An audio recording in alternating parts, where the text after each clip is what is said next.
You're listening to the Digital Deep Dive, where we tackle the newest trends, strategies, and pain points shaping growth across the digital landscape. From Amazon and D2C to international expansion, join our host and e-commerce leaders across multiple industries for in-depth discussions on how to maximize your brands in the digital arena. Now, here's your host, Aaron Conant.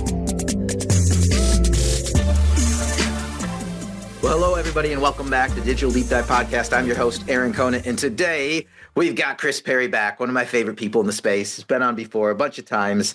Much loved across the digital community for decades now, right? Decades, yeah. So I started when I was one. So yeah.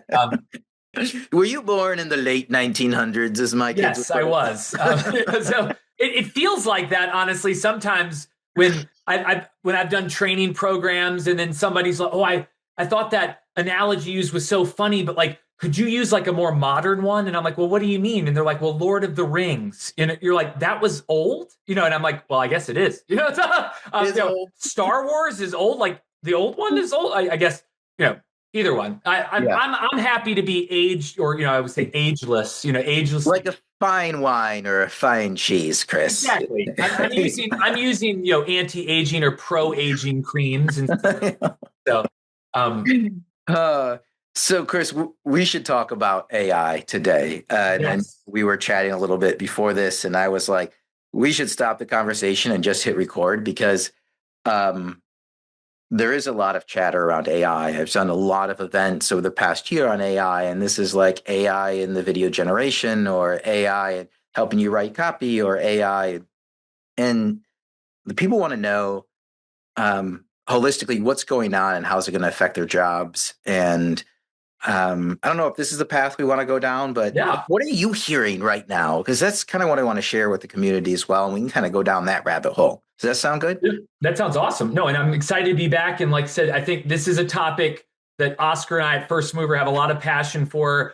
And also, and I'm not worried about a lot of us in the industry, but there is a lot of hype around AI that, it's the pre-hype of the boys and girls who cried wolf ahead of the wolf ever really being there.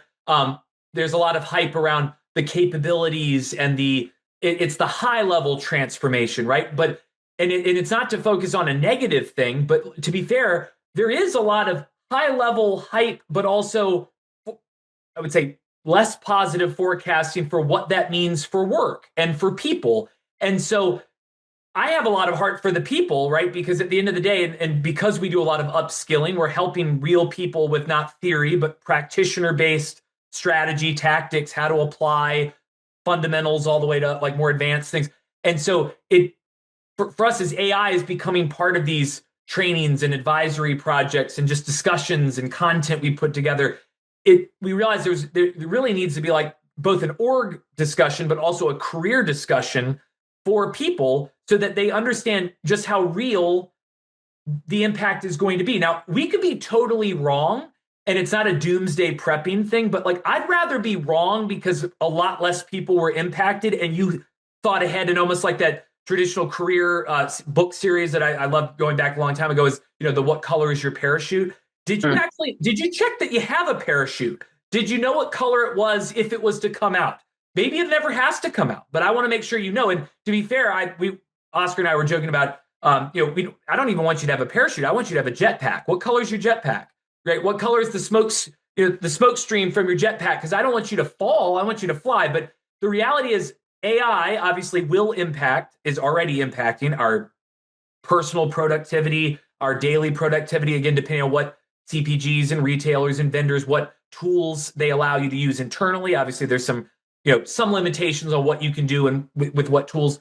Obviously, a lot of vendors and solution providers, data providers out there are starting to integrate AI. And so there's a lot of and we focus on that too, but no one ever actually gets to the thing about well, hey, what % of jobs are going to completely disappear and which jobs are going to disappear and what skills need to change in the ones that stay, and are you going to have them? And so it's not, again, it's not a doomsday prepping thing, but it is your odds of winning this lottery, which may not be the lottery you want to win, are extremely high.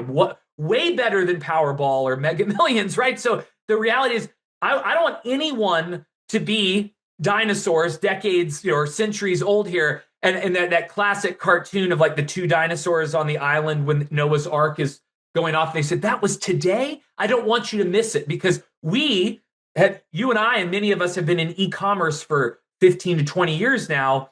And maybe we were crying wolf ahead of the wolf really being there, like eating our lunch. AI isn't giving us 15 years. It's giving us 3. Like in a major, and e-commerce, to be fair, only changed roles. It didn't remove roles, right? AI will remove a lot of roles. So I think that's a place we've kind of broken up different groups that we know are starting to emerge and will emerge, what different groups need to be doing. We can go obviously a lot deeper on each of these, but just to help people kind of like start to think about, oh my gosh, well, what if I am in that group that gets completely displaced? What would I do next? Like, or how do I make sure I'm not in the displaced group, but I'm in the reskilled evolved group, or I'm in a position to be a pseudo fractional entrepreneur, because not a lot of us are ready to be non W-2 employees, right? But when Oscar and I became non W-2 employees, there's a little bit of fear at first when you're like, I have to go hunt for my food, and I've got to, and there's a little bit of like the keep what you kill, but I've never had to hunt before. And then once you get over that little hump, it's not actually as hard as you think. I mean, you have to hustle, but I mean, like, we all hustle already. It's just a matter of it's a mindset shift. So these are just some of the things that we've had a lot of meaty discussions one-on-one with people. We're talking to organizations. I think my one challenge for the industry is that, let's be honest, I'm not nitpicking on any company. No CPG is going to say, about 40% of you are going to be gone. Like, nobody's going to say that. Now, behind closed doors, leaders might be like, hey, this could happen, right? We might need to plan for this. But no public company is going to say that until they have to, because they have to make that move to hit their bottom line. And so Wall Street and public markets. But let me run a scenario by you, because I'm seeing a lot of this right now. Is we have the C-suite, the executive teams, pounding the table. AI. Let's do AI. Why aren't we doing AI? At the same time, we have the CIOs and the security officers and CTOs. We're like, stop with the AI. You can't keep plugging it into the network, and it's slowing it down. And then we have the actual workers who are looking at it from the standpoint of, do I want to accelerate the adoption of AI that might lead to me being out the door, or do I want to slow roll it? And on top of that, we've got AI firms that need standardized, organized data in order to work at high speed, or they have to do an individual integration with every single company, right, which slows things down. So, I mean, it's just a weird dynamic for people right now to say, hey, you know what? I hear the C-suite saying, the executive team saying, go in all in on AI. The tools aren't quite ready for it. IT's not quite ready for it. Tech team, security team's not ready for it. Why should I be ready for it? And that's especially a real question. I don't want to be ready for it because it's going to take my job, or at least that's the fear, right? Like it might take my job. And I think, and I always want to say, like, to be fair, there are some roles, and I would say especially very heavy admin roles, things that have tasks that are more easily automated, that already have been replaced or are already being, I would say transitioned into, where somebody who used to do all of that maybe more manual, less effective or less efficient work, but was still needed work. Don't get me wrong. It's all valuable work. Just doesn't need to be done the same way anymore. Has had a little bit of a bridge time to start adding other responsibilities. And I kind of think about, and I think to the actual admins in a lot of CPG organizations, right? There used to be an admin for every team. And even be pre-AI, some of that work got consolidated to fewer admins who had to represent more leaders or more teams, right? So, and that was before AI. So there is some bridge in certain roles with automatable tasks that will disappear, or fundamentally like half of the role will change. And so people will have to be able to hybrid of doing something else and that role.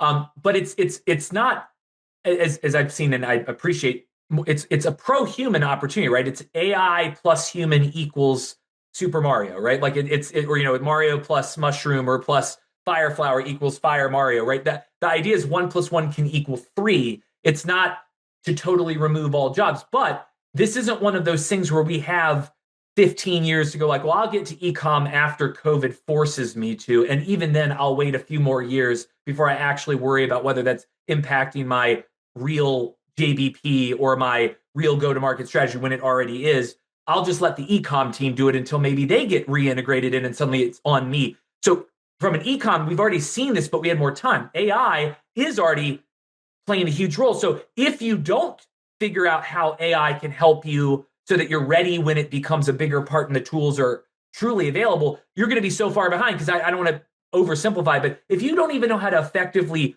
prompt engineer like strategy questions, right? Like without putting proprietary things into tools you're not allowed to. Let's start there. Like, what is step one? Like, what is it prompted? Like in your mind? Like, I mean, and you guys, at First Mover, you're dealing with large enterprise companies. You understand challengers all the way to the big ones. Yeah, right. All sizes. So all sizes, you see it all. You take a step back and you think about it holistically. What is step one for people who are sitting back? Because I did a dinner. It's very interesting. We did dinner in New York City just a week before Christmas, and it was around AI and personalization. This idea that websites can become ultra personalized because it can know everybody now, and it can render individualized experiences in real time, even if we're sitting side by side. As long as it has different profiles from from each of us, that it's going to give us a personalized experience. And so we're trying to how is AI going to affect that? And what it kept going back to in the conversation was a very basic, how, when you put it out there, like, how are we going to use AI? What's going to help? And people wanted to know, how can I use AI to shorten my time writing briefs? How can I use Copilot to help me write ad copy? How can I use AI? And it was basically how to use AI to do everyday tasks. And it was kind of like that eye-opening moment. Like right now, people are at square one. Yeah. Right. There are a few people out there. They've got some cool AI tools that are doing some really cool stuff. But as a whole, people are at square one. But so in this scenario, like, what is step one for people? No, so it's a great one. And there are, I would say there is some structure out there, and like whether you want to go to academic curriculum level or just more of like, again, prompt engineering best practices and ways to prompt a chat GPT or a Copilot or an internal tool. Because again, you get out what you put in, right? So like prompt models and like how to frame things. But it's not just that part, which is definitely part of step one, is how do I use a tool just to aid me in professional productivity? And again, not just, and I don't get me wrong, we've all used chat GPT or a tool to like help remove, can you write me a quick email or something like that? And if you have it, that would be step one, or step zero, right? Is just start using it. Part of this is like bumping around in the night a little bit with the tool to see what the art of possible is. And then realizing like, hey, I asked it for a vacation. If you did it for personal use, right? There's obviously bad, good, and better prompts, right?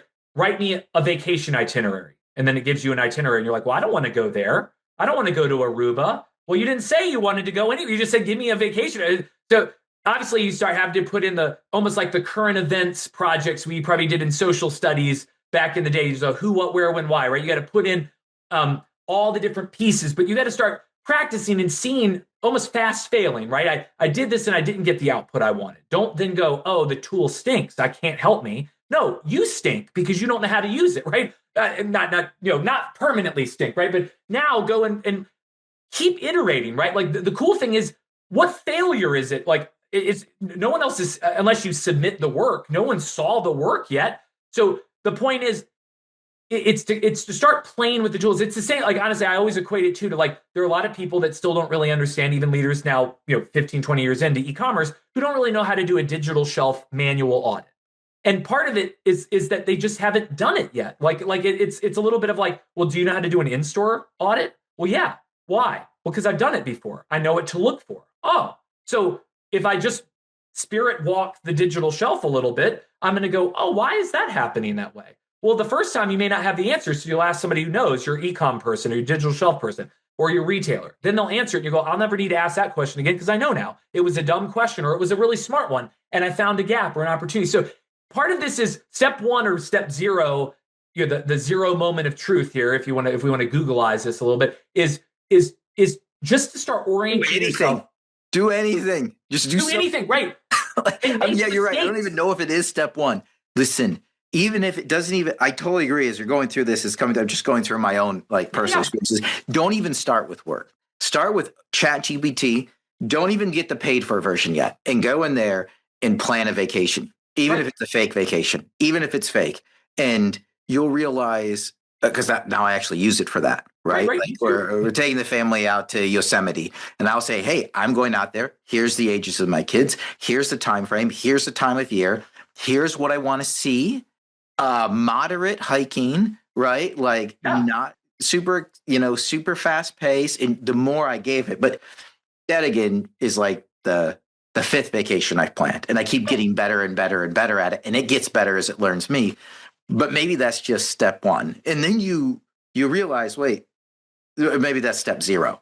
Right. Then you realize, wait, I can do that same thing within Microsoft Copilot. It's more of my recommendation because you don't want to be taking business related stuff, say into a free version of ChatGPT and introducing it to the web. But just do something to step zero, even if it's for personal. Start to get used to it. Dip your foot in the water and realize like, oh my gosh, it's really hot, or hey, it's cold, and I don't know how to swim. Actually, now that I think about it, well, good. Start practicing in the shallow end, and then work your way up. Then you can see, like again, as with anything, for those who really want to know more, they're going to seek more information. For those who are okay just dabbling, at least you dabbled. But step one is that, and to your point. Then once you're comfortable kind of with a little bit of the ways of working with some of these tools and the fact that poor inputs get poor outputs and better inputs get better outputs and how to curate it. Again, you don't have to be, I'm not a coder. I'm not going to be the decision science analyst of any company, but I'm willing to be dumb enough and humble enough to like spirit walk a tool to figure it out and ask the dumb questions or not so dumb questions to figure it out. But once I do, then it's starting to go like, well, then in really almost like taking a few minutes to say what use cases internally and personally too, but what use cases could I apply this to? I know this will sound really silly, but we partner with the Category Management Association. We did this in-person workshop with omni-category leaders at various CPGs, which was awesome in Cincinnati, and it was kind of oriented around Kroger, but it was for all retailers. And we did in-store walks on day one, and we pulled a whole like assessment recommendations, and then we did an omni side of like omni category management. But what was so interesting was like when we were in the store, you could take a picture of the shelf and then upload that into ChatGPT and ask it to give you a share of shelf analysis, SKU count by brand. You could have it by pulling like literally from the picture. So instead of you counting them, these were like, and I probably annoyed the team, the learners and leaders a lot, because I was like, did you know you could use AI to help you here? And because there was a little bit of that, I hadn't thought about using it that way. And so the point wasn't take away the insights or the decision making or the strategy part that you actually add the value to. It's remove all that horrible work that probably felt really easy to do, even if it was boring or tedious. At least it was like, well, I know I can do that part. That's the easy part. We'll remove that so you spend the time actually assessing. What does it mean that Kroger, Meijer, Walmart, and Target have, for brand X, have very different share of eye-level placement in the in-store world, and then assess that against your online digital shelf, search rank, share of top search rank, as one like micro example, right? So it started to become really, now we have some really interesting insights to discuss internally to bring to a retailer. Did you know that I have a disproportionately lower share of your eye-level placement in store, despite winning on all the key online platforms, including your competitors, right? Suddenly that the insight becomes a very strategic implication or opportunity, right? In a JBP or as part of your go-to-market strategy. So it's step zero, to your point, is really just to be comfortable so that you're not, the aversion to using the tool isn't, I don't know how to do it. It's where can I do it? And what tools am I allowed to use, right? But that's the other one little thing I hear a lot of companies, they've said basically, don't do X, okay? When you hear don't, and you're not told what you can do, you don't do anything, right? I don't want to get in trouble, so I'm not going to do anything just in case, right? Find out what the box is so you can really think outside the box, so you don't get in trouble, but so that you don't do nothing, right? That's a really important barrier that I see a lot a lot of leaders get stuck on, right? It's easier to do nothing because my company gave me the don'ts. They didn't tell me what I can do. Right. So first step, ask for tools you can use. Yes. I should say step 0 is going to be just try it on your own personal stuff. Right. And there's lots of free versions. Just give it a whirl. Practice doing that. Step 2, hey, what tools can we use? And I know a lot of cases it's going to be Microsoft Copilot. It just is. Neither here nor there. Maybe you have your own ChatGPT instance, whatever it is. Next one is, okay, what tools can we use? And then where can I start applying it? Right. Like, what are those tedious tasks that I don't like to do? And get creative, because most of the time the answer is yes, it will do. To your point, I took a picture, like I took a picture, I uploaded to ChatGPT, and in that case, I don't think that's bad, right? You're not taking any company data and putting that in. I could do that to ChatGPT because that's public-facing information. And I didn't say, well, here's my proprietary data to map sales to the share of sales to the share of shelf. You didn't do that part. You just asked it for anyone could have seen that and uploaded that picture. So that's where I would say there's a little bit of personal discernment too, where you need to say, like, I'm asking how to write an email around a sensitive situation without giving any personal proprietary, private information. And then I can reapply that to my own business if ChatGPT's tool is better than my internal ChatGPT capability. So know what your limitations are, because obviously just like Sparky and Rufus on Walmart and Amazon are different tools and they can do different things. You kind of have to know what the parameters are and the limitations are of each tool you use so that you're not limiting yourself when you could use something else that could help you. Right. So then we start identifying the tedious tasks and we start implementing these different tools just to try to live the reality. Like you said, you're not going to break it. And there is something from like my age, right? I'll loop you in, probably within 5 years of me, where we get our first VCR, you're going to break it. First DVD player, CD player, you're going to break it. Your first computer, you're going to break it. You're always told like, well, that was expensive. You're going to break it. We're not going to break these things. You're not. And so there's this apprehension around new technology where, hey, what if it fails? What if I break it? That's not going to happen. So the more you use it, the more you realize, hey, I might not get the right answer the first time because I know what the answer is, but I can train it, right? And when you create something with any of these tools, even the basic tools, remember, you didn't hit send on the email yet. This wasn't like, I'm just going to let Copilot write all my emails, at least as of today, without any oversight or curation or personalization, right? You haven't turned over everything to Skynet to let it run the world, right? You're still involved, unless you're not. I mean, then that's an issue. But to the point, the failure is in front of you, right? Hey, I was trying to paint this picture on a canvas and it didn't come out the way I wanted. Well, you didn't send it to anybody, so repaint it, right?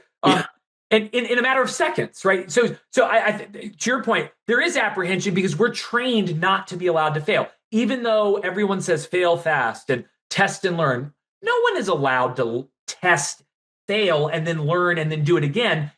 And when they are, what happens? No one ever talks about the failure again. Even though if we talked about it, we would never do the failed things. We'd only do the better things. So we're not really allowed to, in our commerce space, as leaders or middle managers or entry level, fail. But in this regard, you can, because who saw it? You can fix it before anyone sees it. You're not going to say, write me an email to my boss outlining these 3 things to help me make it more succinct, because I'm very verbose personally. So I'm a singer and a talker. So I always I have to rethink and organize my emails to make them easier, simpler, less verbose. I could have ChatGPT help me with that. I didn't hit send yet. So my boss didn't see my email, right? I should definitely have read that before I send it to them, him or her or whoever, but but I think these are some of those mental barriers that seem so obvious as we say them out loud, but this is human psychology 101, right? The change is hard. We always say at First Mover, then let's change that, right?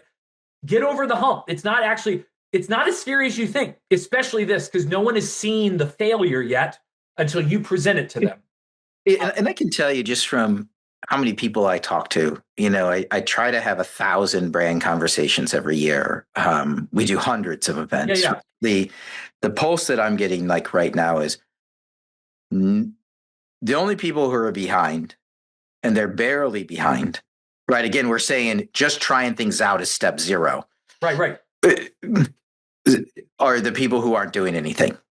And so if you think that everybody's out there, now there are a few, people way out ahead of the pack. They're usually always a pioneer, a torchbearer out there who's right, way out there doing crazy stuff that most, larger companies would not, be happy about. But nonetheless, there's small, mid-sized businesses. You have people going crazy, doing awesome stuff. Majority of people are somewhere between step 0 and step 1 right now. That's just the reality. And the idea of using AI has been pushed right now. I would like my new tech partner to have tons of AI embedded in it. So when they plug in, I can use the AI that they're using on their platform, but it's not actually me doing it. It's just me hiring the right service provider or vendor or whatever. Right. But internally, if you get to step 1 where you're trying this with random stuff, you're literally in the heat of the pack, right? You're all together with everybody else right now. No. And I think that's the part. So I go back to so again, we having led change, i.e. the change being e-commerce, omni, retail media, digital shelf, insert change here for the last almost 2 decades within the CPG space.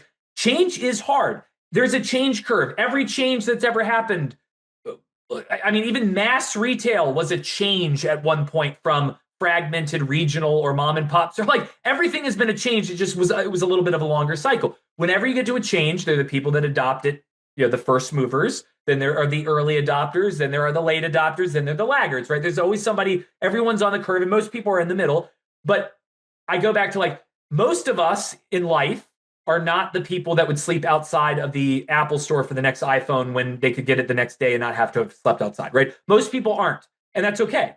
To be honest, I'm not. My wife would say I'm a first mover at work and not a first mover at home. We all are first movers in different parts of our lives. But the challenge, though, is then there are people that are almost I would say first it's the passion, it's the interest.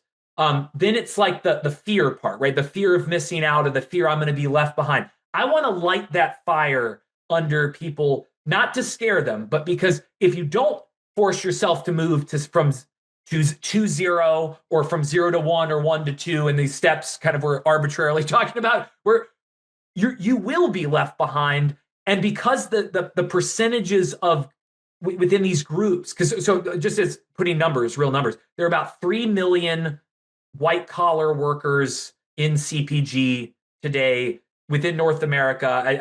It's a little vague based on different buckets, but I believe that, right? Across all the different functions, and that also may include some of the periphery like agencies and vendors and things that support CPG, right? So that's a lot of people, right?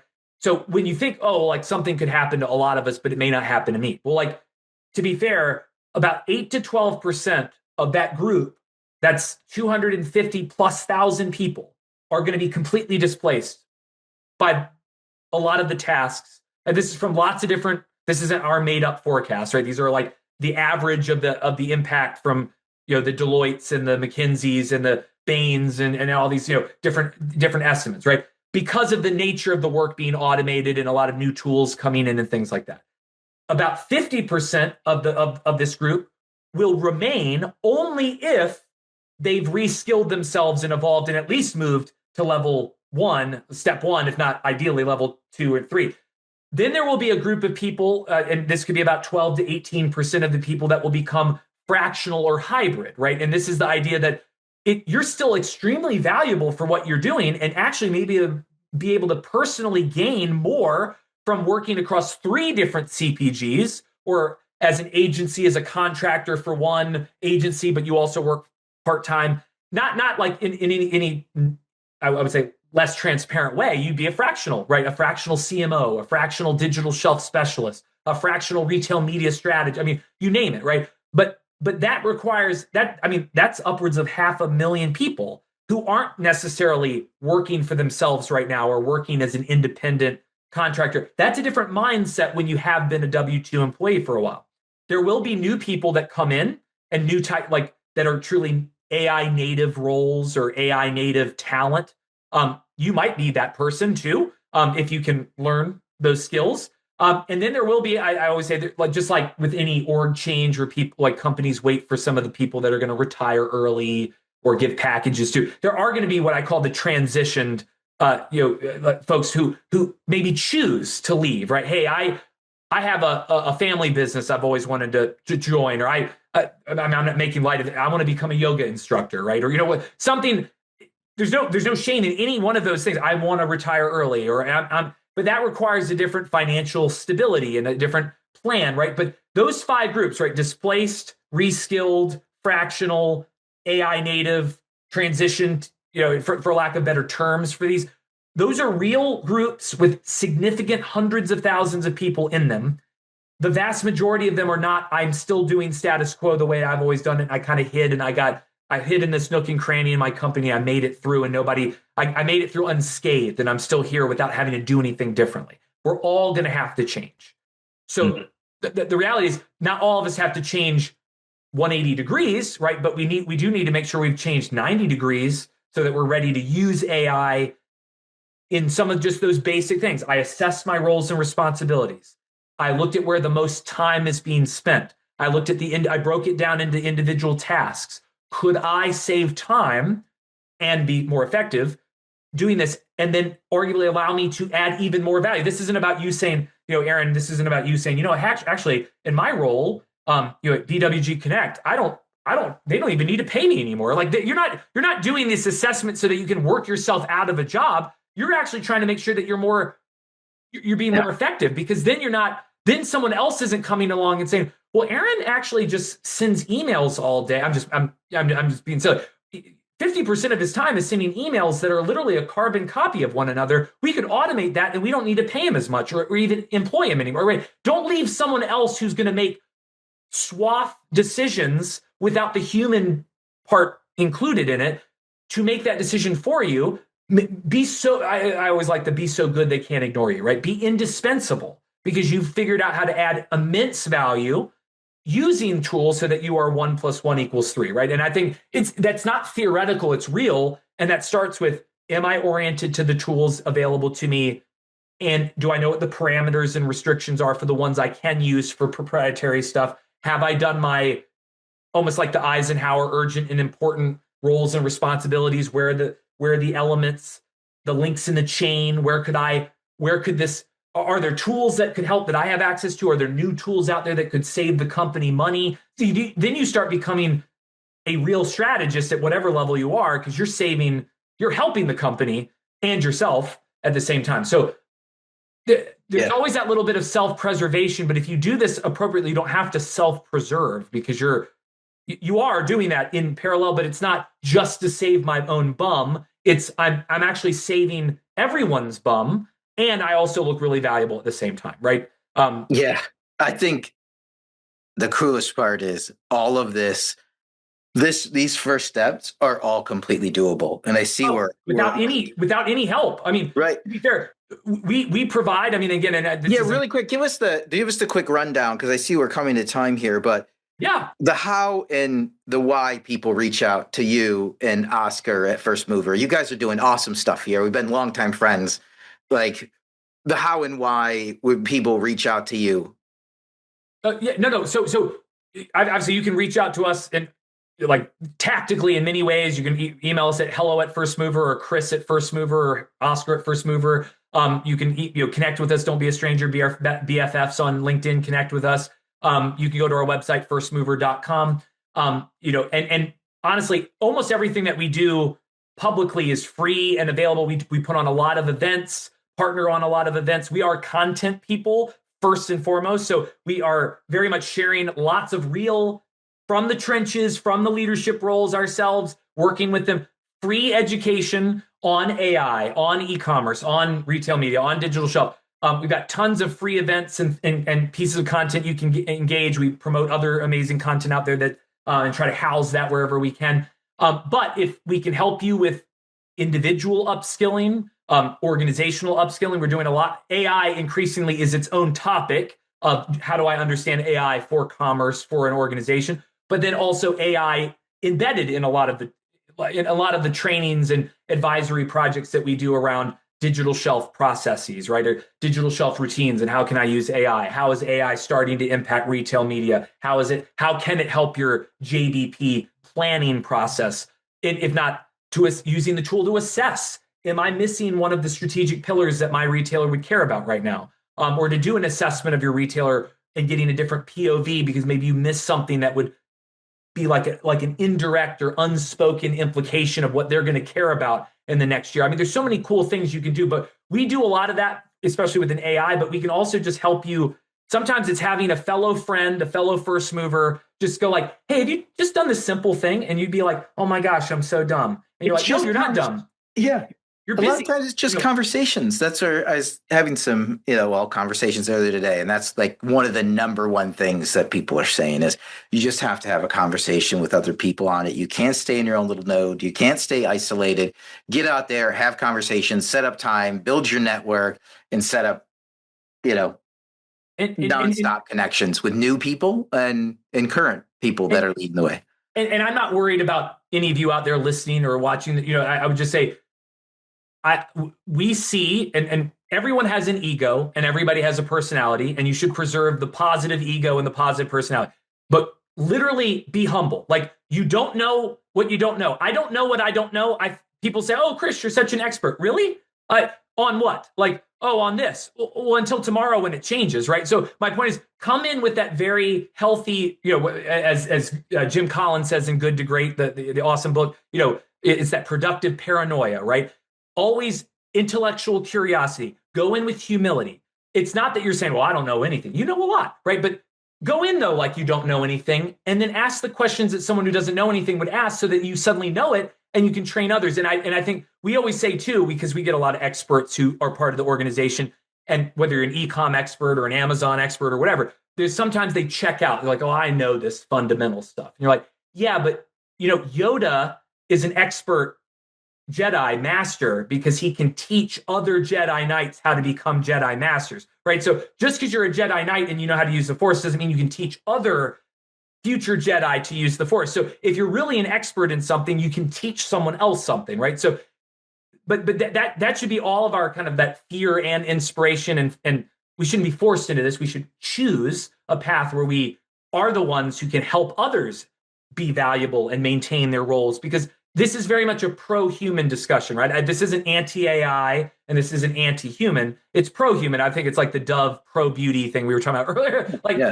It's pro-age, right? It's pro-age, it's pro-human, and you can be an advocate for other humans if you can help them, but you have to be able to swim first before you help them swim, right? So it's an important one. But if we can help anyone, we do every topic under the sun. We help companies and individuals. And I know, and you guys put out tons of great content as well. So I'd encourage everybody, follow up with Chris and Oscar over at First Mover. Look them up on LinkedIn. And with that, we're going to wrap up this episode of the Digital Deep Dive. Thanks, everybody, for listening. Thanks, Chris. Thank you.